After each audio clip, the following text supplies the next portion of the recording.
Yana hali o'zidan baquvvat bolalar bilan urushib yoradigan oshnam haqida-da. Aytyapman-da, men akalanchi ishdangiz hozir yana kim bilan urushdingiz? Hali paypag'idan Rolls-Royce keladigan bolalarga yana urushib qo'ydingizmi desam, "Ha, yo'q, nimaga oshna?" deydi.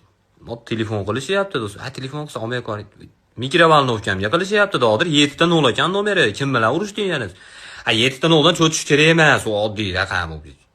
Pulga sotib olsa, 7 ta 0 raqamda emas, harfda yozilgan. Dog'dir, tushunyapsan qanaqa odamlarni urushayotgan edi bu. Oshna hozir 2 Damas odam keladi oldimizga. 2 ta Damas ko'tarib kelishadi, Damasning ichida kelishmaydi. Nima qilamiz hozir? Yo'li bor, oshna yo'lini topamiz deydi. Yo'lini topamiz, to'g'ri. Asterixma, Obelixda haligi damlamasidan zakaz qilishimiz kerak. Ha, shunda bir eplab chiqib ketsa bo'ladi. Boshqachasiga yo'q iloji. O'zingni o'lganga solishni bilasan, men bilaman. Oshna deydi, men bilardim deydi. Umar Hayyom o'zi to'g'ri aytgan. To'g'ri kelgan odam bilan qorin to'ygizgandan yakka o'zing ochayotganing yaxshi deb qo'yapti. To'g'ri kelgan odam sensan bu dunyoda deb. Bor bekin. Yana